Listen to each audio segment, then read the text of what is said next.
Ketika pendaftaran P3K Guru sudah dibuka, nantinya kita login ke akun sscisnbkn.go.id dan akan terdeteksi secara otomatis bahwa kita itu termasuk dalam P1, P2, P3 maupun juga pelamar umum. Pada video ini kita akan berbagi update informasi terbaru, yaitu terkait tentang kriteria guru honorer yang akan menerima afirmasi P3K Guru tahun 2023. Tentunya di sini nanti kita akan melacak ya, kira-kira siapakah yang akan menerima afirmasi untuk masa kerja, dan juga siapa yang akan menerima afirmasi sertifikat mendidik, serta siapa yang akan menerima afirmasi disabilitas, dan juga apakah di seleksi P3K Guru 2023 ini nanti akan ada perhitungan untuk afirmasi usia. Nah, tentunya di sini untuk perhitungan terkait tentang afirmasi pada tahun ini sudah sangat adil ya. Kira-kira bagaimanakah informasinya? Silahkan simak video ini sampai selesai. Namun sebelum kita lanjutkan, perlu saya ingatkan, bagi teman-teman yang mungkin baru saja menemukan channel ini, silakan klik tombol subscribe-nya dan aktifkan notifikasi loncengnya, sehingga nanti jika ada update video terbaru, kalian tidak akan ketinggalan informasi. Baiklah sobat-sobatnya, sebelum kita membahas terkait tentang afirmasi yang ada pada seleksi P3K Guru tahun 2023, di sini marilah kita cermati kembali untuk mekanisme seleksi P3K Guru tahun 2023. Yang mana untuk mekanisme seleksi P3K Guru tahun 2023 nanti akan ada sedikit perbedaan ya dengan seleksi P3K Guru di tahun 2022 kemarin.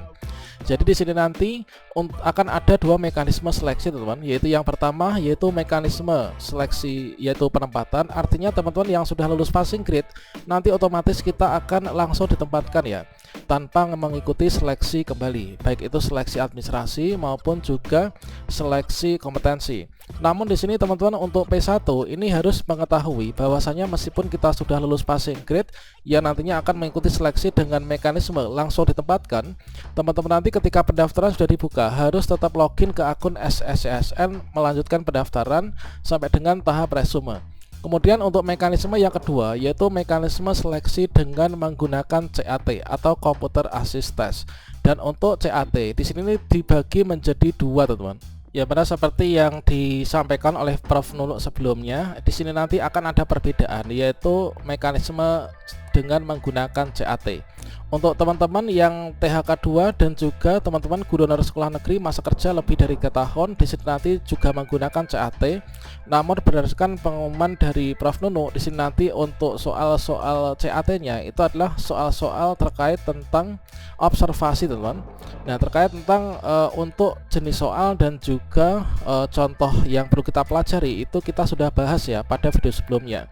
Dan kemudian untuk teman-teman yang pelamar umum atau P4 terdiri dari lulusan PPG dan juga guru non ASN, terdiri dari teman-teman guru sekolah negeri masa kerja kurang dari 3 tahun.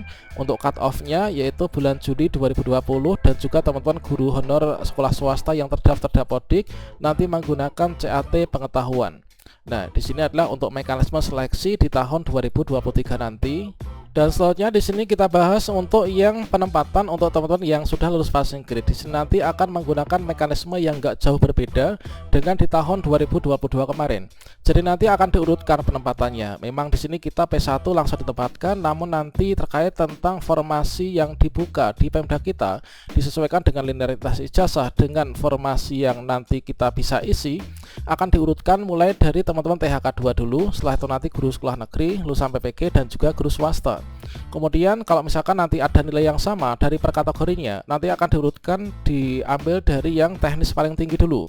Kemudian diurutkan lanjutannya sampai dengan manajerial, kemudian wawancara dan juga usia. Dan selanjutnya di sini nanti untuk mekanisme seleksi yang menggunakan CAT itu adalah seperti ini, yaitu mekanisme CAT akan ada perbedaan antara CAT untuk teman-teman THK 2, guru honor sekolah negeri masa kerja lebih dari 3 tahun dan juga lulusan PPG serta guru non ASN. Nanti di sini ada perhitungannya. Dan kemudian di sini adalah untuk mekanisme seleksi menggunakan CAT, perbedaan antara CAT bagi teman-teman THK 2 dan juga honorer masa kerja lebih dari 3 tahun, dan juga untuk teman-teman yang termasuk dalam kategori pelamar umum ya. Nah, selanjutnya di sini kita mulai dari yang pertama, yaitu terkait tentang afirmasi masa kerja. Nah, siapa saja yang akan menerima afirmasi masa kerja? Apakah pada seleksi P3K Guru tahun 2023 ini nanti akan ada afirmasi masa kerja? Nah, tentunya di sini ada, namun di sini tidak ditunjukkan secara langsung ya terkait tentang afirmasi masa kerja ini dalam perhitungan kelulusan. Namun di sini kalau misalkan kita cermati, yaitu untuk tahapan pengisian formasi ya yang dilakukan pada seleksi di tahun 2023 ini adalah seperti yang sudah kita bahas depan tadi, diurutkan dari yang pertama lulus passing grade. Ini nanti urutan prioritasnya dimulai dari atas, kemudian sisa formasi diberikan untuk teman-teman THK 2. Kemudian di sini adalah untuk honor sekolah negeri lebih dari 3 tahun, kemudian lulusan PPG dan juga teman-teman guru non ASN. Nah, dengan demikian kalau misalkan kita cek kembali untuk mekanisme seleksi P3K guru tahun 2023 yang mana di sini terkait tentang masa kerja. Di sini kita lihat yaitu pada bagian yang ketiga, yaitu untuk teman-teman guru honorer sekolah negeri. Nah, di sini adalah guru honorer sekolah negeri, kemudian di sini adalah guru honorer sekolah negeri yang masuk dalam kategori bagian guru non ASN. Yang mana di sini untuk syarat kita menjadi P3 ya, yaitu masuk dalam kategori guru honorer yang nanti ikut seleksi CAT dengan observasi. Itu adalah guru honorer sekolah negeri yang terdata Dapodik, ini adalah lebih dari 3 tahun. Nah, lebih dari 3 tahun artinya di sini dapat kita katakan bahwa kita ini memiliki masa kerja minimal itu adalah 3 tahun ya. Dan sudah ditentukan sekalian untuk cut off-nya ini adalah sebelum Juni 2020. Kalau misalkan teman-teman itu guru honor sekolah negeri masa kerjanya ini adalah sebelum Juni 2020, teman-teman nanti mendapatkan afirmasi masa kerja. Nah, untuk afirmasi masa kerja ini nanti langsung dimasukkan ya, yaitu sebagai dalam pengurutan pengkategorian. Jadi dengan demikian dapat kita simpulkan bahwa untuk afirmasi masa kerja ini nanti langsung terkonversi ke penentuan prioritas. Artinya kita masuk dalam prioritas 3. Kalau misalkan teman-teman masa kerjanya itu adalah lebih dari 3 tahun, ini nanti kita masuk P3. Tentunya kalau misalkan kita masuk P3, ini nanti dalam hal urutan penempatan ini kita akan didahulukan daripada teman-teman yang masuk dalam pelamar umum, daripada teman-teman guru sekolah negeri yang masa kerjanya kurang dari 3 tahun, yaitu setelah bulan Juni 2020. Jadi masa kerja yang diperhitungkan untuk seleksi P3K guru di tahun ini itu hanya masa kerja yang diakui untuk teman-teman guru sekolah negeri ya, yaitu cut off-nya bulan Juni 2020. Jadi di sini nanti untuk afirmasi masa kerja langsung terkonversi ke penentuan prioritas P3. Artinya di sini untuk guru honor sekolah negeri yang masa kerja lebih dari 3 tahun nanti akan memiliki kemudahan dalam hal urutan penempatan ya teman. Jadi untuk afirmasi masa kerja itu hanya diberikan untuk guru sekolah negeri, yaitu cut off-nya ini adalah pada bulan Juni tahun 2020. Dan berikutnya di sini untuk yang kedua kita bahas terkait tentang afirmasi sertifikat pendidik. Siapa saja yang akan mendapatkan afirmasi sertifikat pendidik? Nah, di sini kalau misalkan kita melihat yaitu mekanisme seleksi menggunakan CAT ini adalah untuk teman-teman yang kategori P1 ini kan tidak mengikuti seleksi kembali, artinya tinggal menunggu penempatan dari nilai yang sudah mereka dapatkan di tahun 2021. Nah, untuk afirmasi sertifikat pendidik ini adalah diberikan kepada teman-teman yang masuk dalam kategori yaitu pelamar umum ya. Dan ini dipertegas yaitu kemarin ketika Prof. Nuno memberikan klarifikasi terkait tentang bocoran mekanisme seleksi P3K guru di tahun 2023 ini. Artinya di sini untuk teman-teman baik itu yang sudah THK 2, kemudian guru sekolah negeri masa kerja lebih dari 3 tahun, ini nanti tidak akan mendapatkan afirmasi sertifikat pendidik ya.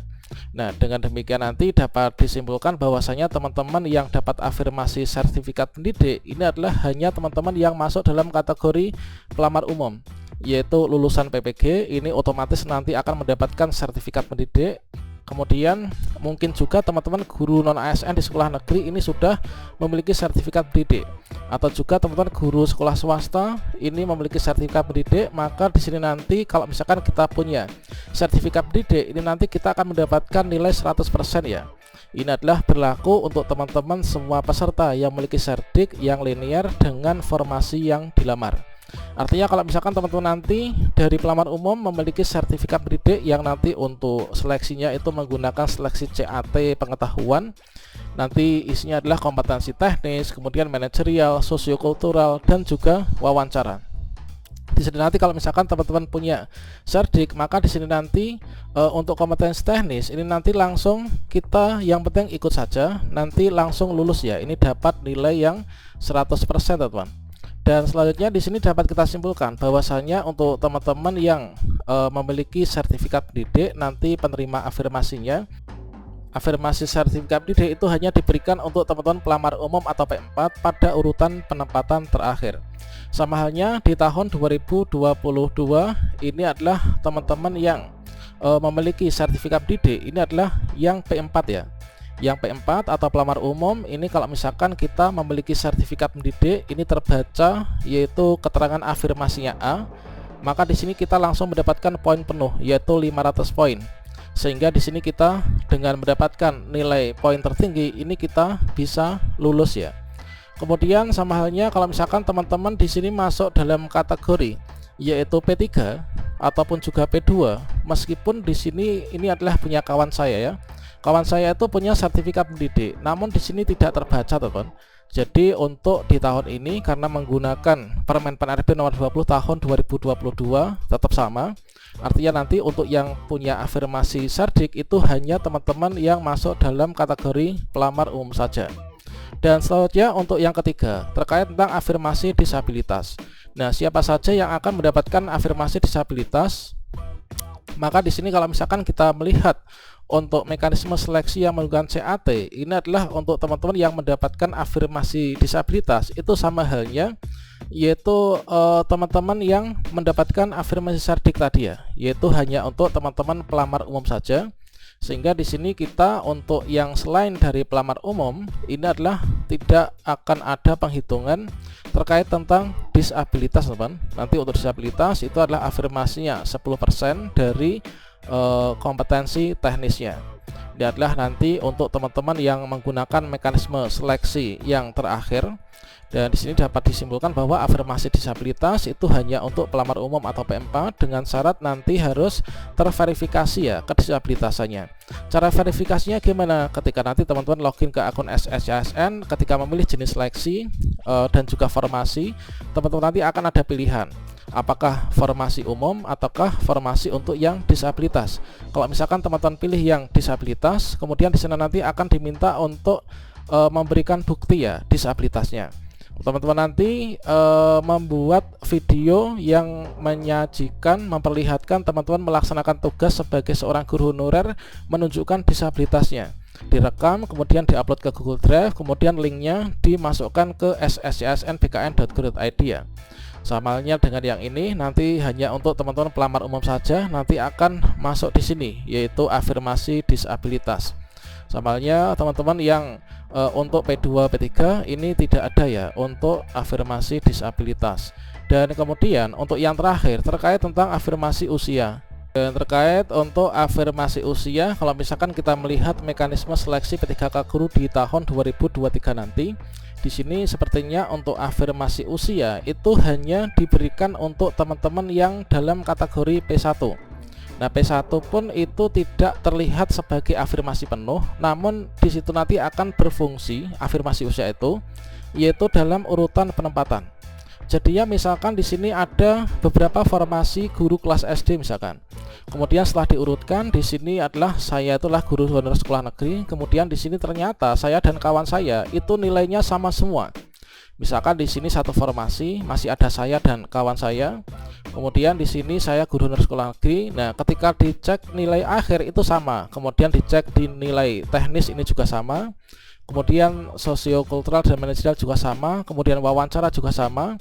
Jadi semua nilainya sama. Namun karena saya ini usianya itu adalah mungkin lebih dari 3 bulan dari kawan saya yang pesaing saya, maka di sini saya akan ditempatkan terlebih dahulu ya. Jadi untuk afirmasi usia ini adalah letaknya nanti hanya untuk teman-teman yang P1 saja ketika urutan penempatan dari perolehan nilai yang sama per kategorinya teman. Kalau misalkan kita telisik untuk mekanisme seleksi yang kedua ini enggak ada ya untuk afirmasi usia. Kemudian kita cek kembali di sini juga tidak ada untuk afirmasi usia, sehingga dapat kita simpulkan bahwa nggak ada afirmasi usia pada seleksi P3K guru tahun 2023. Dan hal tersebut juga berdasarkan dari yang telah dipaparkan oleh Prof. Nurul dan juga Ibu Hasna sebagai Ketua Honorer yang sering berkoordinasi dengan Kemdikbudristek, bahwasanya di sini untuk P4 itu tetap tes dengan CAT ya, yang nggak dapat penempatan ataupun juga ini nanti akan ada afirmasi cerdik dan disabilitas, tapi ingat cerdik itu harus sesuai dengan aturan dari Kemdikbudristek dan juga dari Dikti teman-teman. Dan di sini juga ditegaskan bahwasanya untuk P2 P3 ini kan sudah ada kepastian ya nantinya untuk ikut seleksi observasi dengan CAT. Nah, karena di sini nanti observasi untuk cerdik P2 dan P3 ini kembali tidak berlaku ya untuk afirmasi apapun. Jadi untuk P2 P3 ini tidak ada afirmasi apapun. Oke, demikian, semoga bermanfaat dan semoga semua nanti kita lulus ya pada seleksi di tahun 2023 ini.